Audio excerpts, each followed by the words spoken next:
The light of the triple suns filtered through the translucent, semi-organic walls of the High Synod, casting shifting patterns of iridescent violet and gold across the polished floor of the council chamber.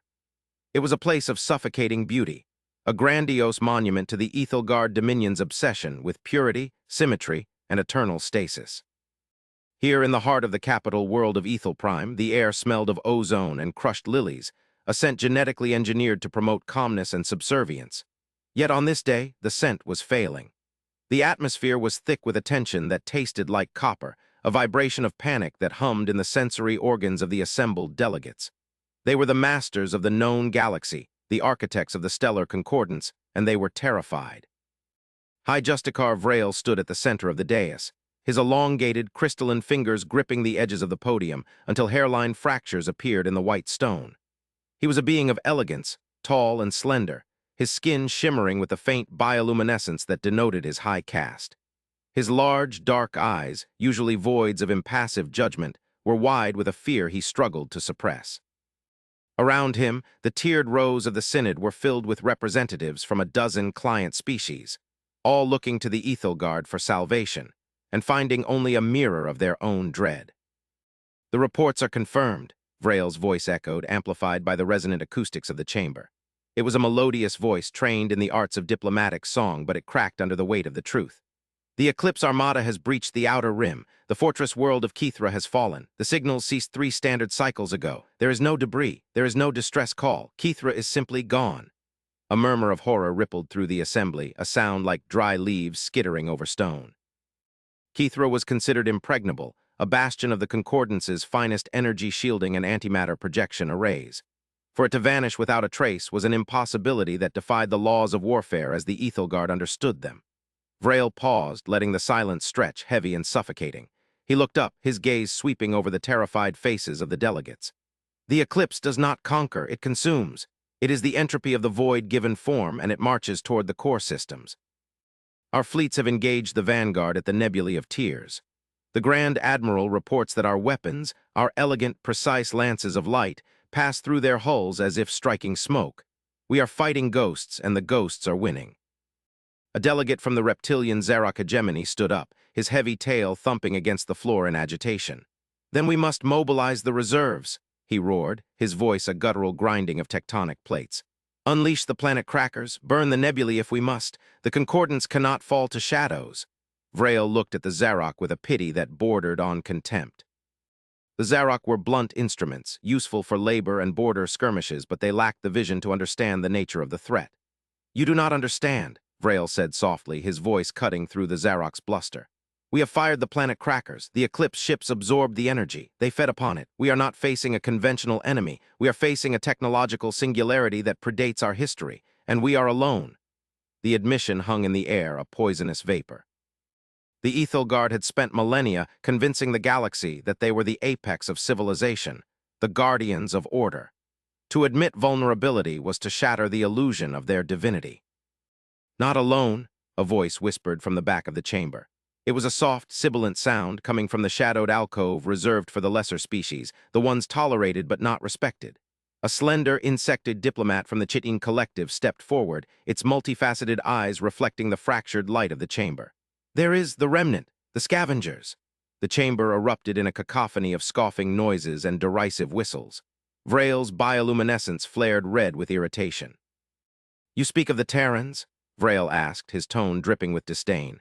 "You suggest we ask the garbage eaters for aid, the species we exiled to the debris belt because they were too unsightly, too crude for the core worlds." The assembly laughed, a nervous, jagged sound. The humans were a joke in the Concordance. They had arrived centuries ago, a fleet of refugee orcs fleeing a dying system, begging for asylum. The Ethelgard, disgusted by their blocky industrial technology and their chaotic biology, had denied them entry to the civilized zones. Instead, they had granted them the debris belt, a massive, swirling graveyard of dead ships, asteroid fields, and toxic nebulae on the edge of the galaxy.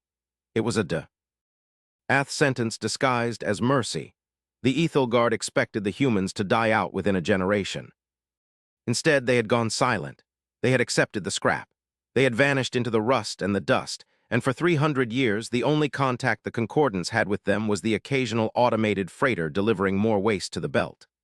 The Ethelgard used the humans as a disposal service, sending their obsolete fleets, their radioactive byproducts, and their broken machinery to the belt, confident that the scavengers were grinding it down for survival.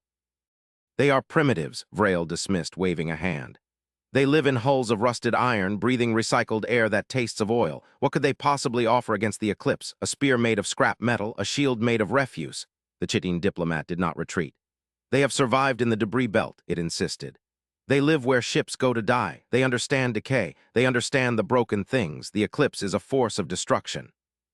Perhaps the Terrans know something of destruction that we, in our pristine towers, do not. Vrail was about to order the diplomat removed when the chamber shuddered. It was not a physical tremor, but a psychic one, a deep, resonant thrumming that vibrated in the marrow of every being present. The high, vaulted ceiling of the Synod, which doubled as a holographic projection of the local star system, suddenly shifted.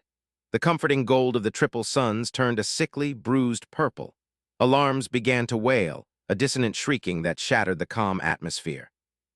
The heavy doors of the chamber burst open, and a courier sprinted in, his ceremonial robes torn, his face a mask of terror. "High Justicar," he screamed, falling to his knees. "The perimeter, it's gone, the eclipse, they aren't marching, they are jumping, they are here in the system." Vrail froze. The war was supposed to be cycles away. The eclipse had bypassed the fleets, bypassed the fortresses, and struck directly at the heart. "Activate the planetary shield," Vrail commanded, his voice rising to a panic. "Scramble the home guard." "We cannot," the courier sobbed. "The shield generators are dampening, something is draining the power directly from the grid, and the sensors, by the light, the sensors." Vrail looked up at the holographic ceiling. The image of the system was being rewritten. Space itself was tearing open great jagged wounds in the velvet of the void. From these wounds poured a darkness that was absolute, a blackness that drank the starlight. The eclipse ships emerged. They were sleek, needle-like nightmares, composed of a material that seemed to shift between solid and liquid. They moved with a predatory grace, silent and swift. There were hundreds of them, swarming like locusts. And in the center of the formation was the flagship, a monstrosity the size of a moon, a perfect sphere of void-black metal that pulsed with a rhythmic, hypnotic beat. It was the Null Star, the Eater of Worlds. "Hail them," Vrail screamed, abandoning all pretense of dignity. "Offer them terms, offer them tribute." The communications officer, a young Ethelgard whose hands trembled over the console, shook his head. "They do not respond to our frequencies, High Justicar. They are broadcasting a single signal. It is a countdown." The countdown was not in numbers, but in the rapid decay of the local star's spectrum. The triple suns were dimming. The Null Star was feeding on the stars themselves. The Ethelgard realized, with a horror that froze their blood, that they were not fighting a war. They were being harvested. The civilization they had built for millennia, the art, the philosophy, the purity, it was all just biomass and energy to the eclipse. "The Terrans," Vrail whispered, the realization tasting like ash. "Send the signal to the debris belt. Send everything. Beg them, tell them we will give them anything."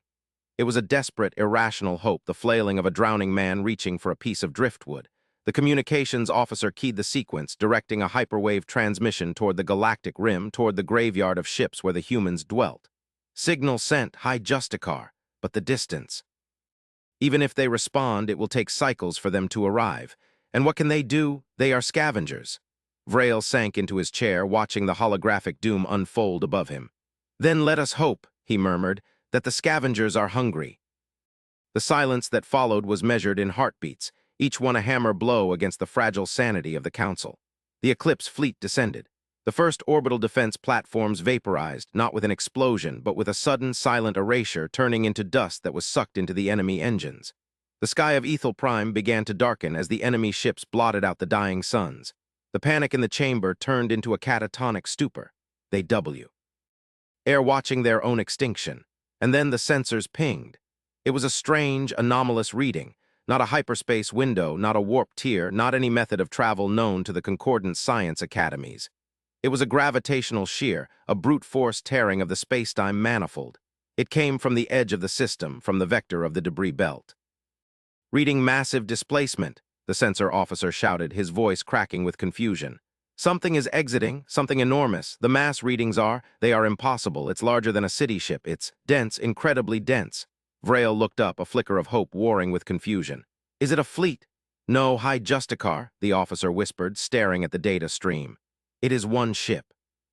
On the holographic display, a new icon appeared. It was not the elegant blue of the concordance, nor the consuming black of the eclipse. It was a jagged, ugly shade of rust-orange.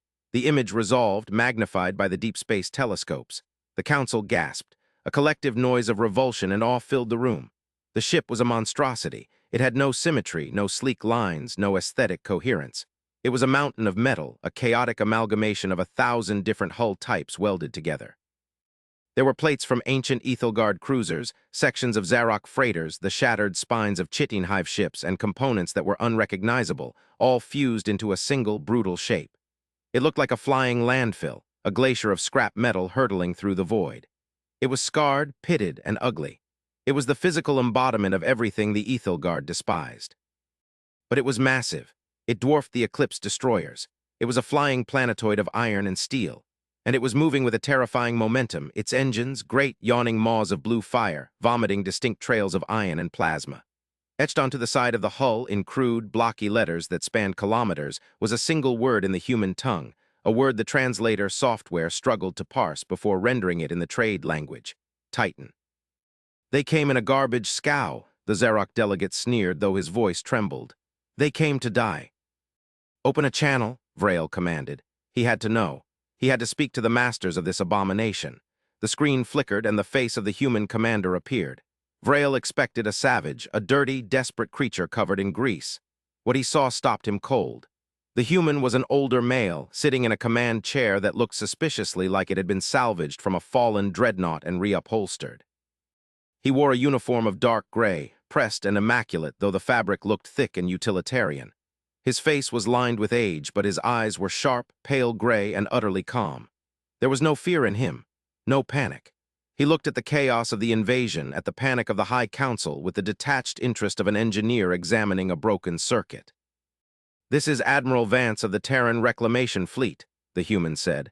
His voice was deep, gravelly, and lacked the melodic affectations of the Ethelgard. It was a solid voice. "We received your distress signal. It seems you have a pest control problem." Vrail bristled at the tone. "Admiral," he said, trying to regain his composure. "The Eclipse Armada is a threat to all sentient life. They are consuming our star. Your vessel appears substantial, but you are outmatched. We require your assistance in evacuating the High Council." Vance leaned forward, resting his chin on his hand. "Evacuation?" he repeated, a ghost of a smile touching his lips. "We didn't burn out our sublight drives jumping halfway across the quadrant to run a taxi service, Counselor. You gave us the debris belt. You gave us the graveyard of the galaxy. You told us to live in the scrap." He paused, and his eyes hardened. "So we did. We lived in it. We studied it. We learned why your ships died. We learned where the armor failed, where the shields buckled, where the engines burned out. You throw away what is broken. We fix it. And when you fix something enough times, you learn how to make it unbreakable." "Admiral," Vrail shouted, as the room shook violently from a nearby orbital impact. "This is not the time for philosophy. The Null Star is charging its primary weapon. We are moments from annihilation." "Hold your water, Counselor," Vance said, his calm unyielding. "We're just getting into position." On the tactical display, the Titan accelerated. It did not fire weapons. It did not raise shields in the conventional sense. Instead, the massive, ugly prow of the ship began to glow with a dull, red heat. The ship was aiming directly for the center of the Eclipse fleet. "He's going to ram them," the Chitin diplomat whispered, mandibles clicking in disbelief. "He's going to ram the fleet." "Suicide," the Zarok grunted. "A glorious, stupid death." "The T." Iden slammed into the formation of Eclipse frigates.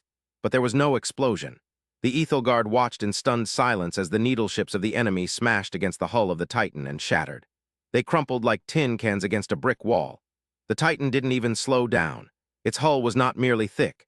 It was layered with the condensed armor of 1,000,000 dead ships, a composite so dense that kinetic energy simply dispersed through the superstructure. The human ship was a flying hammer, and the Eclipse fleet was made of glass.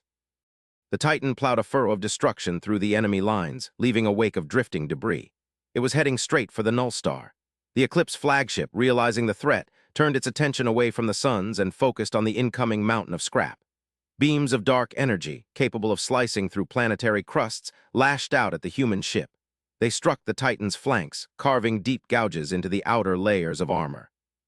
Molten metal sprayed into the void, but beneath the scarred outer shell there was another layer, and another. The ship was an onion of armor miles deep. Shield status, Vance's voice barked over the comms, clearly audible to the council. Outer ablative layers at 80%, a female voice responded from the Titan's bridge. They're chewing through the Gen 1 alloy, but the Gen 4 neutron-compressed plating is holding. Heat sinks are at 40%. We are green across the board. Divert power to the grav anchors, Vance ordered. Prepare for the merge. The merge, Vrail whispered. What is he doing? The Titan was now kilometers away from the Null Star. The size difference was still significant. The Null Star was the size of a moon, the Titan merely the size of a continent. But the human ship was not stopping. It slammed into the side of the Null Star with a force that sent gravitational shockwaves rippling through the system. The two ships locked together, metal grinding against unknown alien matter. And then the Titan did something inconceivable. Grappling hooks the size of skyscrapers fired from its hull, piercing the skin of the Null Star. Enormous drills, repurposed from planetary mining equipment, began to bore into the enemy flagship. They are boarding, the Chitine diplomat breathed. They are not fighting ship to ship, they are invading the hull. Vance's face appeared on the screen again. He looked strained now, sweat beading on his forehead, the red emergency lights of his bridge pulsing behind him.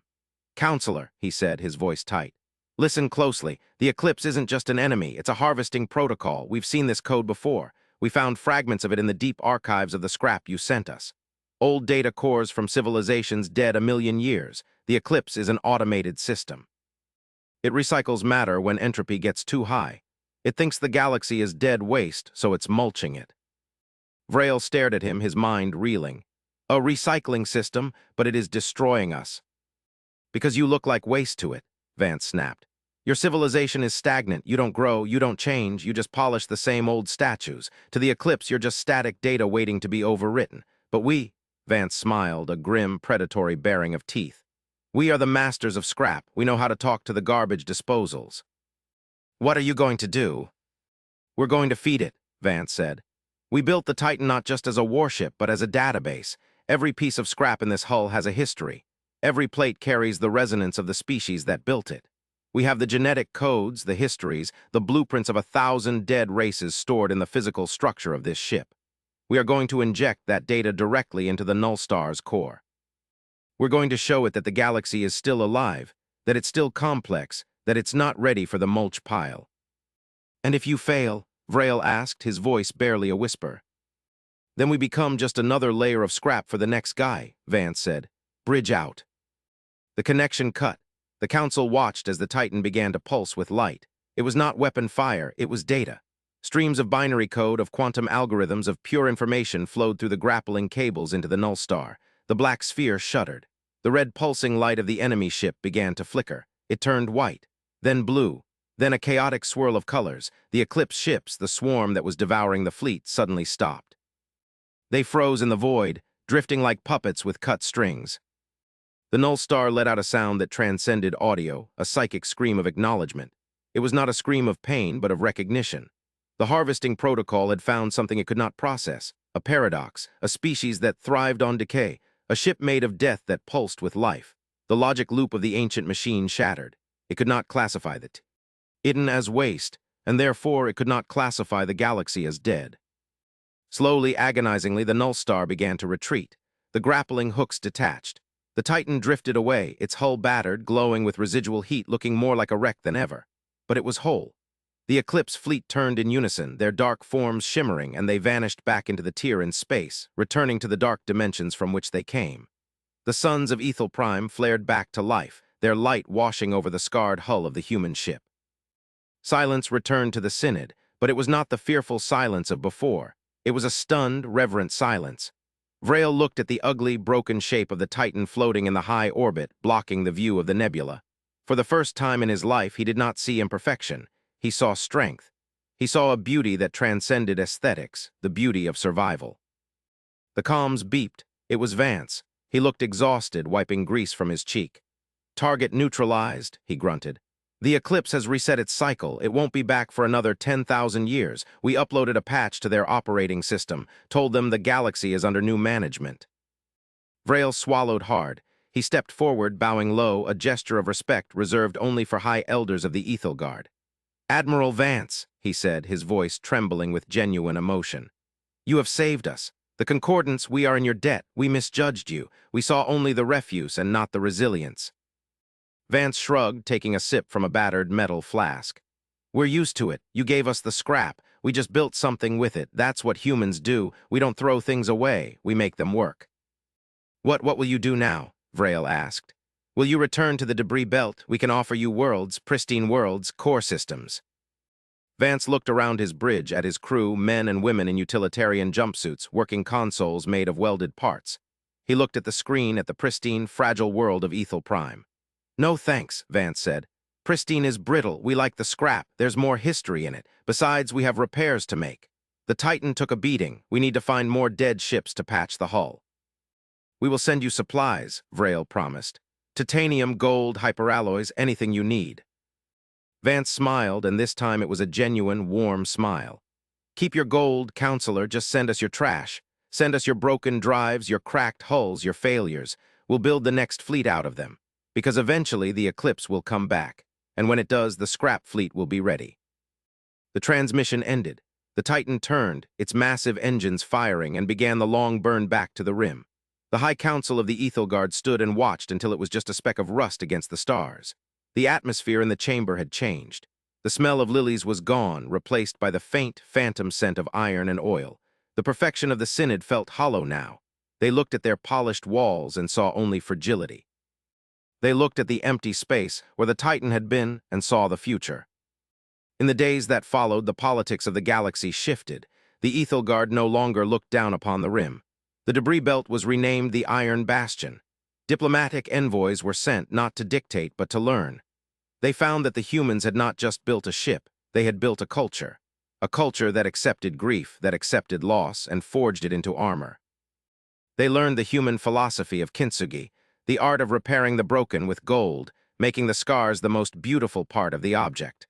But the humans used steel, not gold. The twist, however, was not just in the victory. It was in what the Titan had brought back from the interface with the Null Star. Months after the battle, Vance sent a data packet to the High Council. It was encrypted with the highest level of security. Vrail opened it in the privacy of his chambers. It contained the logs of the Eclipse. The Eclipse was not an alien invader. It was not a demon from the outer dark. The logs revealed that the Eclipse system had been built eons ago by the progenitors, the mythical race that had seeded life in the galaxy. And in the deep code of the progenitors, in the DNA of the creators, was a match. The humans were not refugees from a dying system. They were the devolved descendants of the progenitors. They were the children of the architects who had built the Eclipse. They had fallen from grace, lost their technology, and forgotten their history, becoming scavengers in the ruins of their own ancestors' empire. The Ethelguard, the Zarok, the Chitting, they were the experiments, the new life seeded by the progenitors. But the humans were the original stock. Vrail sat in the darkness of his room, the light of the data pad illuminating his face. He understood now why Titan worked, why the humans could interface with the Eclipse. They were not just using scrap, they were reclaiming their inheritance. The garbage they had been given was the bones of their own forefathers, and they had built a king from the ashes. The message from Vance ended with a simple postscript. We know who we are now, but don't worry, we don't want the throne. We prefer the garage. Just remember, when you look at a piece of junk, you're looking at a piece of a god. Treat it with respect. Vrail turned off the pad. He walked to the window and looked out at the gleaming spires of his city. He saw a crack in the glass of the window, a small imperfection he would have previously ordered repaired immediately. He reached out and traced the fissure with his finger. He did not call the repair drones. He left it there. A reminder, a small piece of scrap in a world of glass. The galaxy had been saved by the broken, and somewhere in the dark, amidst the swirling dust of the debris belt, the Titan drifted, a silent sentinel, ugly and magnificent, waiting for the next storm, ready to butt heads with the apocalypse and win. The age of aesthetics was over. The age of iron had begun, and the humans, the masters of the scrap, were finally home. Concept of the Titan spread through the galaxy like a new religion. It wasn't just a ship, it was an idea. The Titan Protocol became the standard for emergency preparedness. Species that had once prided themselves on sleek, disposable technology began to retro-engineer their fleets for durability. The Zarok started welding additional armor plates to their destroyers. The Chitting began exploring biometallurgy that allowed their ships to heal like living tissue. But none could replicate the Titan. There was a soul to the human engineering that defied replication. It was the stubbornness, the sheer, bloody-minded refusal to lie down and die that was welded into every seam. 1 year after the eclipse event, a delegation from the Galactic Concordance traveled to the debris belt. This was unprecedented. No High Counselor had ever set foot in the Rust Zone. Vrail led the delegation himself. They traveled not in a gilded diplomatic cruiser, but in a heavy freighter, a gesture of solidarity. As they crossed the perimeter of the belt, they saw the scale of human industry. It was not a scattering of refugee camps. It was a civilization built inside the skeletons of leviathans. Entire cities were constructed inside the hollowed-out shells of ancient super-dreadnoughts. Asteroids were tethered together with massive chains, forming orbital habitats, and everywhere there was movement. Tugs, drones, salvagers, a swarm of activity that made the core worlds look sleepy by comparison. They found the Titan in dry dock, or rather void dock. It was surrounded by a lattice of scaffolding. Sparks showered from its hull like waterfalls of fire. It was even bigger than before. The humans were adding to it. They had salvaged the wreckage of the Eclipse Vanguard, the strange, shifting metal of the enemy, and were integrating it into the Titan's prow. They were not just repairing, they were evolving. Vrail met Vance on a platform overlooking the shipyard. The air was thin and tasted of recycled ozone, but Vrail found it invigorating. "Admiral," Vrail said, bowing, "the Concordance wishes to formalize the alliance. We want to offer humanity a seat on the High Council." Vance leaned on the railing, looking down at the sparks. "A seat, huh? A nice polished chair." "It is the highest honor we can bestow," Vrail said earnestly. "We'll take it," Vance said, "under one condition." "Name it." "The chair," Vance said, turning to face the alien. "We build it ourselves, and we bring it with us. We don't sit on your glass furniture, we sit on what we built." Vrail smiled, a genuine expression that crinkled the corners of his large eyes. "I would expect nothing less." The agreement was struck. Humanity entered the galactic stage not as refugees, but as the elder brothers, the ones who knew the secrets of the old machines. They did not change their ways. They did not move to the garden worlds. They stayed in the scrap, guarding the edges, watching the dark. They were the shield that did not shine, the wall that was not smooth. And deep in the heart of the Titan, in a sealed chamber that only Vance and his top engineers could access, lay the core of the Null Star. They hadn't just defeated the flagship, they had kept its brain. It sat there, a pulsing sphere of black fluid, suspended in a containment field. It was dormant but alive. The humans were studying it. They were talking to it. They were learning the language of the progenitors. One evening, late in the ship's cycle, Vance stood before the Null Core. The light from the sphere washed over him, casting long, strange shadows against the rusted bulkheads. "You were just the garbage man," Vance whispered to the ancient machine. "You were just cleaning up the mess, but you didn't know that the mess is where the life is." The sphere pulsed once, a slow, rhythmic beat. It was learning too. It was learning that chaos was not error. Chaos was potential. The story of the Titan became a legend, whispered in the nurseries of 100 worlds. They told of the ship made of graves that saved the galaxy. They told of the humans who ate scrap and spat out lightning. And they told of the great truth that nothing is ever truly broken, only waiting to be rebuilt. Far beyond the edge of the galaxy, in the deep void between clusters, other eyes watched. Ancient, cold eyes. They had seen the eclipse signal cease. They had seen the Null Star fall silent. They knew that the cycle had been broken. Something had risen in the Milky Way that defied the entropy calculation. The Watchers turned their vast, slow intellects toward the little spiral galaxy. They did not feel fear. They felt curiosity, and they began to move. But the galaxy was no longer a collection of frightened children hiding in glass towers. It was a fortress. And at the gate stood the Titan, its hull patched with the history of 1,000 wars, its engines humming with the song of defiance. The scrap was ready. The humans were ready, and whatever came from the dark would find that the garbage collectors hit harder than gods. The philosophy of the scavenger spread to the internal politics of the Ethelgard. Vrail, once a proponent of rigid tradition, began to introduce reforms. He argued that laws, like machines, should be adaptable, that traditions should be scrapped if they no longer served a function. The Titan Reformation swept through the High Synod. It caused chaos, argument, and disruption. It was messy. It was ugly. And it was the most vital the Ethelgard civilization had been in 10,000 years. They began to explore again. They began to take risks. They stopped trying to be perfect and started trying to be effective. The humans, for their part, found the adoration of the galaxy amusing but distracting. They had work to do.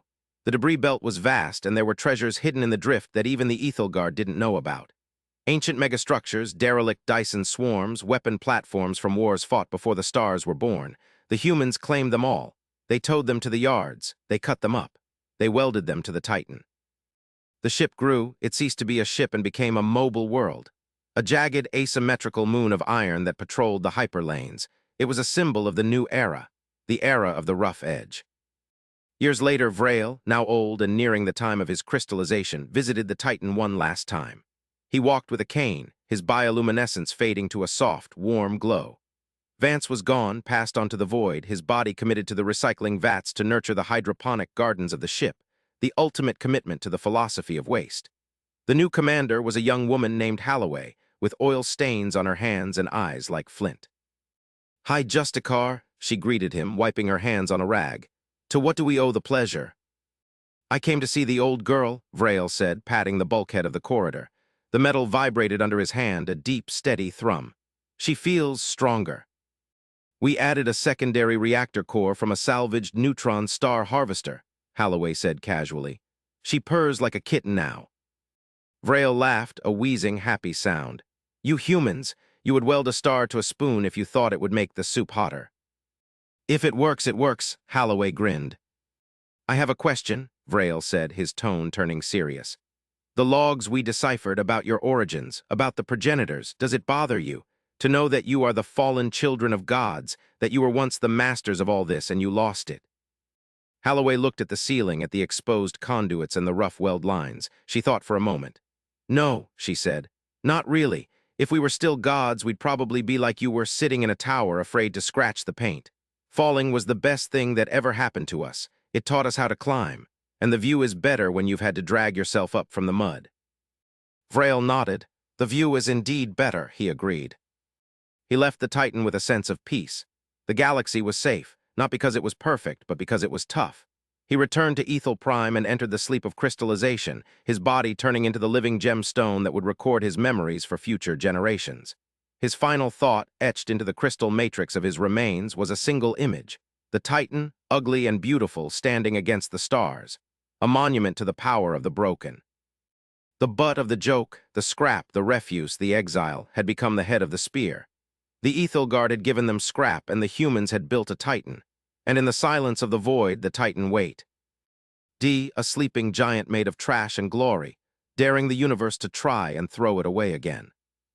As the centuries passed, the legend grew. The Titan became the center of a nomadic fleet, a moving nation of scavengers and engineers. They were the fixers of the galaxy. When a star destabilized, the Titan fleet was there to siphon the excess energy. When a planetary core cooled, they were there to bore magma vents and restart the tectonic heart. They were the maintenance crew of the Milky Way, and always at the center was the great ship. It was said that the Titan never stopped growing.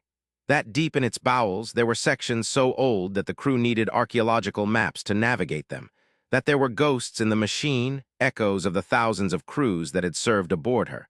But they were benevolent ghosts. They were the spirits of the work. And on the bridge, etched into the command chair, the same battered chair Vance had sat in, was the motto of the Terran Reclamation Fleet. It was not a prayer. It was not a boast. It was a simple statement of fact, written in the blocky, utilitarian script of the humans. We do not waste. This was the legacy. In a universe of entropy where all things strive toward decay, humanity had chosen to be the counterforce, the binding agent, the weld. They were the gravity that held the pieces together. And as long as there was scrap, as long as there was brokenness, the humans would have a purpose, and the Titan would fly. The eclipse never returned. The signal sent by the humans had done its work. But other things came, things from the deep void, things that hungered. And every time they found the galaxy not a soft fruit to be plucked, but a ball of spikes and iron, they found the Titan. And they learned, often too late, that the most dangerous thing in the universe is not the weapon that is new and shiny. It is the weapon that has been broken and fixed and broken and fixed again, because that weapon knows pain. And it knows how to inflict it. The High Justicar's crystal stood in the Hall of Memory, glowing with a soft, amber light. Pilgrims would come to touch it, to feel the memory of the day the sky turned black. They would feel the fear, the despair. And then they would feel the sudden, jarring arrival of the gravity wave. They would see, through Vrail's memory, the ugly, magnificent shape of the Titan blocking out the suns. and they would hear the voice of the human admiral, calm and gravelly, echoing across time. "We prefer the garage." And the pilgrims would smile and go back to their work knowing that somewhere out in the dark, the garage was open and the mechanics were on duty. The galaxy was in good hands. Rough, scarred, grease-stained hands, but good hands. The final entry in the chronicles of the Reclamation Age simply read, "The Ethelgard sought perfection and found stagnation. The Terrans accepted the scrap and found eternity. Let this be the lesson, do not fear the break. Fear the silence that follows. As long as we are loud, as long as we are building, we are alive." And in the debris belt, amidst the swirling dust and the silent asteroids, a welder sparked in the dark, a tiny star of creation as another plate was fitted to the hull of the Titan. The work continued. The story continued. The scrap was never finished, and neither were they.